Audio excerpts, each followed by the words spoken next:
Hello, friends. Hey, you, use your magic. Be sure to subscribe to my channel.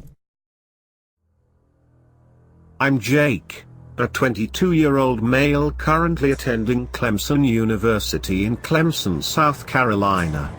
Seeing as it's my last year at the UNI before I graduate, my friends and I planned a camping trip for the last week of school. The hardest part was fitting everyone in my Jeep, but we managed. "What the hell is that, Chase?" I asked, already knowing the answer. "A blunt, duh." Chase was the stoner of our group because every group just has to have one. He was a chubby little white boy, about 5 feet 8 inches, with brown hair pulled up in a bun and just enough chin hair to look like Shaggy from Scooby-Doo. "Damn it, man, you're not gonna hotbox my car!" I exclaimed. I would shake my head in disbelief if I wasn't so used to it. "I agree with Jakey. At least save it for when we get there," Blair chimed in. Blair was the most playful one in our group, at least around me. She was about 5 feet 6 inches with fair skin, long red hair, light freckles around the bridge of her nose, and bright green eyes. "Thanks, Blair," I said with a sigh of relief. She smiled at me and went back to playing whatever choose-your-own-adventure game she had recently installed.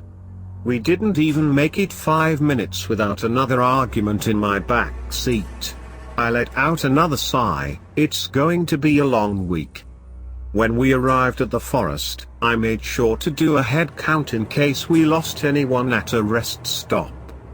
Okay, there's Blair and Chase, staying as far away from each other as possible. There's Aljo.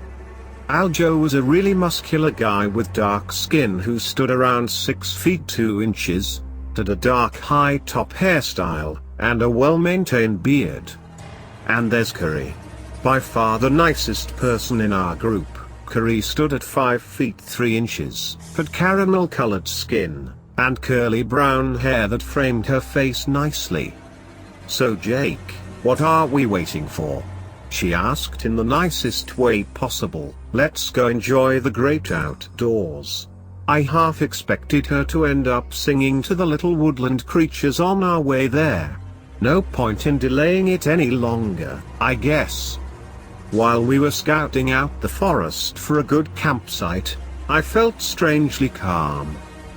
There's just something about being in the woods that feels so serene. The birds singing their sweet songs as the sunlight reflects through the beads of dew on the leaves is just so relaxing. My moment of peace was interrupted, however. Something was off. It was just enough for you to notice, but not enough to pinpoint. I stopped walking and concentrated on finding the source of my unease. After a few moments, my ears caught it. One bird was out of sync. All the other birds were singing in perfect unison, but this little guy was half a beat behind. No one else seemed to notice it, so I just kept walking. I still thought it was a bit weird, but oh well. The little guy was probably still learning, after all. When we finally found a site we could all agree on, it was almost dark. Chase and Curry started building a campfire, while Blair, Aljo, and I began assembling the tents. "So Jake," Aljo began, "you brought the arrows, right?" "Course. Did you bring the bow?" I responded. Instead of responding, he simply tossed the bow my way. I grabbed it and tested the drawstring. It felt nice and strong, tight but reflexive. It was a beautiful maplewood bow gifted to Aljo by the Navajo tribe we had met a few years back in Utah. I set it down near his tent and got to work helping Blair set up ours. "Here, let me get that for you," I said as I hammered a tent spike down. "Thanks, Jakey," she said with a smile. "I'll go get our bags." Before she could take a step toward the car, Chase showed up in front of her. "I'll go with you then," he said with the creepiest twink I've ever seen. He has a really punchable face, I thought. "How about you just go get them by yourself?" Blair retorted with a wink of her own. Chase sighed in defeat and started off toward the car. While Chase was getting our bags from the car, the rest of us sat around the campfire. Cray was talking to Aljo with a bright smile on her face, as usual. I heard something about it being a nice night for s'mores before I was reminded of the redhead sitting next to me. "So Jakey, you ready to spend a whole week with us?" Blair asked playfully. She said to us, but I knew she was more so asking if I was ready to spend a week with her. "There's no one I'd rather be stuck with," I replied with a wink. Her eyes lit up at this and her smile grew wider, making me wonder what I had just gotten myself into. She grabbed my wrist and yanked me toward her tent. Blair, you sure this is the best time for this?" I asked hesitantly. "Oh, shut up, Jakey." She pulled me in the tent and zipped away my view of Aljo giving me a thumbs up and Curry just staring, innocently wondering what was happening. I turned around to find Blair, tablet in hand. She held it out to me and told me to choose a game. Well, this isn't what I thought was gonna happen. I tapped on one called Not Much Time and sat down on the tent floor.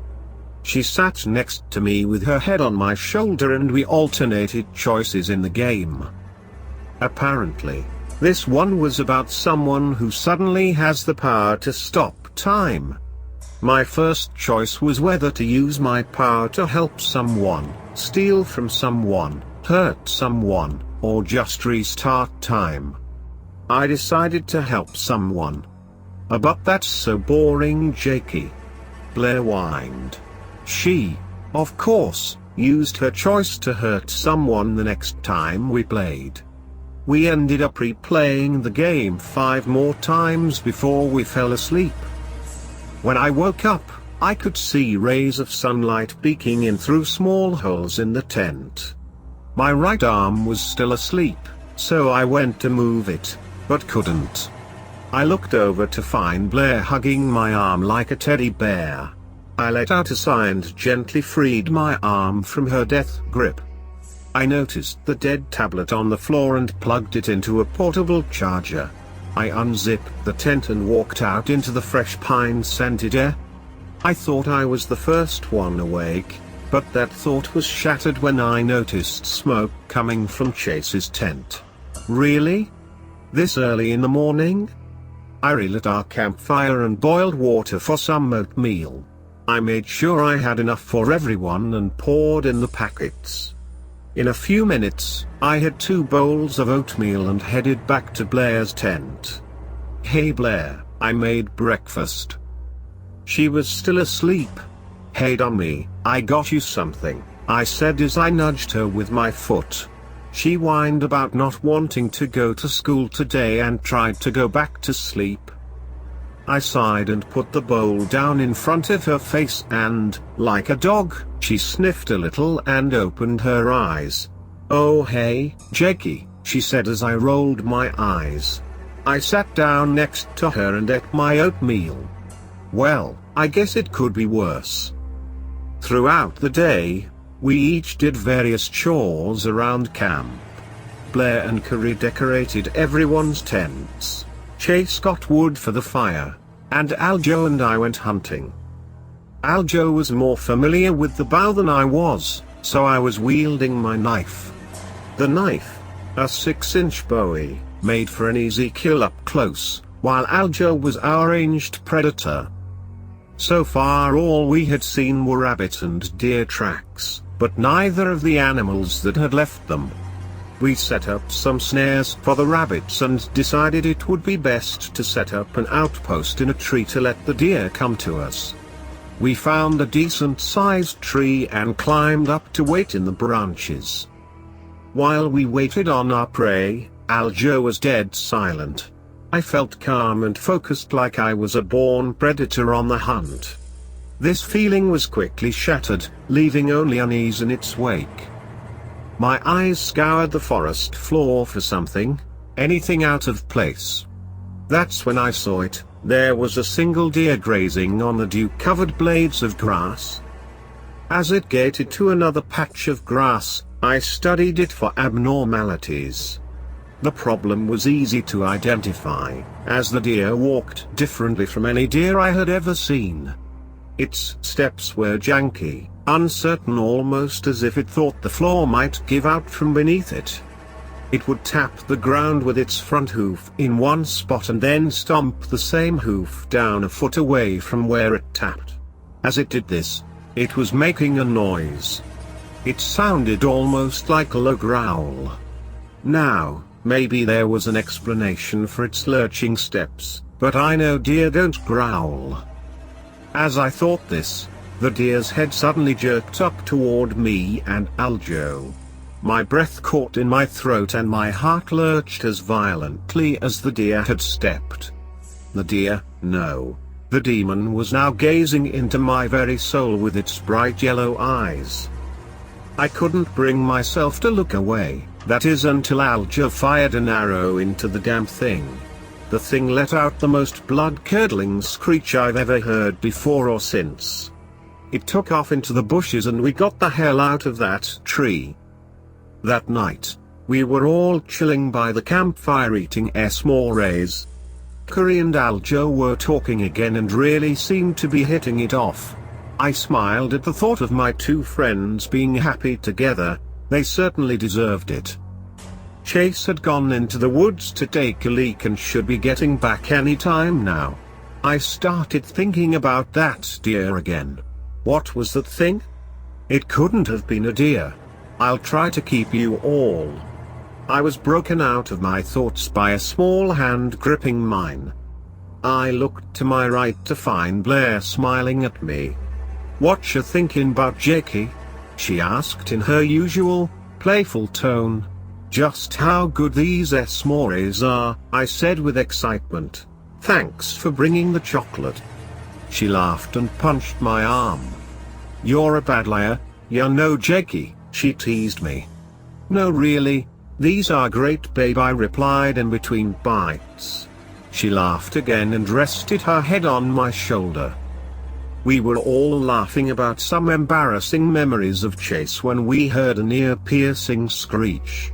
My heart threatened to jump out of my chest and into the fire. It was the same screech that the deer had made earlier that day. Aljo and I shared a glance and jumped into action. I grabbed my blade and his bow and quiver of arrows. We were just about to head out to find Chase when Blair grabbed my hand and looked me straight in the eyes. She didn't need to say anything for me to know she was scared. I looked over at Aljo and only received a nod in response. He headed out while I sat back down with Blair and Curry. He was capable of handling this on his own and I couldn't just leave Blair and Curry defenseless. I gripped my knife tighter and tighter as the minutes turned to hours waiting for Chase or Aljo to return. Blair tried to calm me down and assured me everything would be okay, but I knew neither of us really believed that. As the sun's light began to cut through the trees, Chase walked back into camp. I jumped up and rushed toward him. He looked toward me and my steps faltered. For a split second, I thought I saw yellow eyes staring at me from his baggy, sunken-in orbitals. I blinked and they were back to his normal stormy gray. "I'm going crazy, aren't I?" I thought to myself. "Where have you been?" I asked in a more panicked tone than I had meant to use. "Taking a leak," he said. I thought there was something wrong with his voice, but it was back to normal so quickly that I just brushed it off as me going crazy again. Blair came over to my side and asked Chase some questions, but he seemed to be normal Chase. Curry, however, stayed by the now dying campfire. "Where's Aljo?" she asked. fear weighing heavily in her voice. "I don't know," Chase responded, with that weird tone again. I made a mental note to remember that tone shift. Carrie took a stumbling step backward. "I don't believe you," she screamed at him.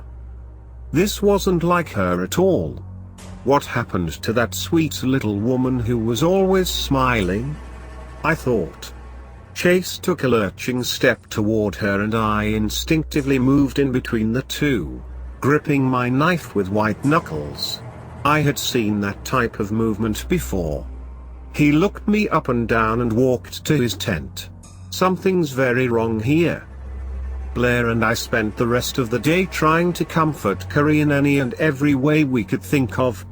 We made her some mores, gave her a shoulder massage, played games with her on Blair's tablet, but none of it worked.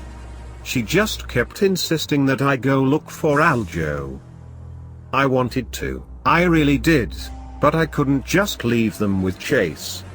There was just something off about him and I couldn't trust him. It was almost sundown and Blair was cooking a rabbit over the fire. The sky was a deep pink and the clouds looked blue against it, making it look like a giant sheet of cotton candy. When Blair was done making dinner, I walked to the door of Chase's tent and reluctantly called out, "Dinner's ready." No response. I tried again. Still no response. My patience was wearing thin, so I unzipped the door of his tent. I looked inside, surprised at what I found. Rather, surprised at the lack thereof. Chase was gone and there was a huge hole in the back of the tent. I had suddenly lost my appetite. The girls ate dinner and then we all decided to catch up on some sleep and wait for Aljo and Chase to come back. Blair and I went to our tent and Carrie to hers. We zipped shut the door and crawled into our sleeping bags. Blair snuggled up next to me as I drifted to sleep. I was awoken by the sound of a screech that sent a shiver down my spine and chilled my blood. I bolted upright and unzipped the tent door, rushing out into the cold night air. The moon was like a resplendent glacier gleaming as rays of sunlight danced through its icy core. I could see clearly in the night, even without the fire, and I rushed over to Carrie's tent to see if she was alright. What I found made me almost collapse. Her tent was empty and in the back was a gaping hole exposing the forest on the other side. I found my knife and sheathed it at my hip. I made to leave when Blair stepped in front of me. "You aren't going alone, I'm coming with you," she said. Who am I to stop her? I told her to stay close to me and we started off into the forest. My heart was racing inside my chest to get out and escape this damned forest. I dashed through the brush on the forest floor, running for my goddamn life. I had lost Blair a few minutes ago, but as much as I willed myself to go back for her, my body wouldn't stop running. I was in fight or flight mode and I had subconsciously chosen flight. I kept running until I came face to face with Aljo. I felt relieved at first until I realized that he wasn't blinking. In fact, he had no eyes. Oh God. His cheeks were torn into a permanent smile. His eyeballs gouged out, and ears ripped off, leaving only bloody holes on the sides of his head. I looked down at his body. His right pec had been cut off, exposing his rib cage underneath. His gut agape, with his innards spilling out like a never-ending rope that a clown would use. I turned to run to my left but was met with the body of Chase, in a similar state to that of Aljo. I stumbled backward and turned to run the other way but was met with Carrie. What was done to her, I won't describe, I already have to see it every night in my dreams. I crumbled to my knees and threw up what little I had in my stomach. That was when I heard a familiar voice. "Jakey, you almost got away." I tried to crawl away but was kicked hard in the ribs. I rolled onto my back. gasping for air and begging for mercy. Blair slammed a knee down on my chest and thrust an arrow through my cheek. I howled in pain as the blood flooded down my throat. My lungs burned for oxygen as I began to drown in my own blood. Blair realized this and gripped the arrow in my cheek, using it to turn me onto my side. She couldn't let me die now, she wanted to make me suffer. She tore the arrow from my face, leaving a bloody hole in my face. She rolled me onto my back again and plunged the arrow into my chest and ripped it down to my gut, exposing my innards. She proceeded to carve out my gut until she could freely peel off the skin and fat, leaving only the muscle exposed. She then stuck the arrow into my eye and began clawing at the exposed muscle of my abs. Every second was enough pain to make me wish I was dead, but I just needed to grab my knife. She grabbed the arrow again and carved Nali, the Navajo word for the property, into my right beck. I felt the cold bone mold handle of my blade and gripped it tight. I brought it up into her eye and dragged it down the side of her face. She recoiled off of me and let out that all too familiar screech and took off into the night. I was found by other campers a few minutes later, unconscious from loss of blood. They had me helicoptered to the nearest hospital. The doctors began surgery right away and miraculously saved my life. You can't trust anyone. I learned that the hard way. Once you trust someone, you become their property. I know because the scars will never fade, the memories will never fade, my pain will never fade, and I will always be that thing's property.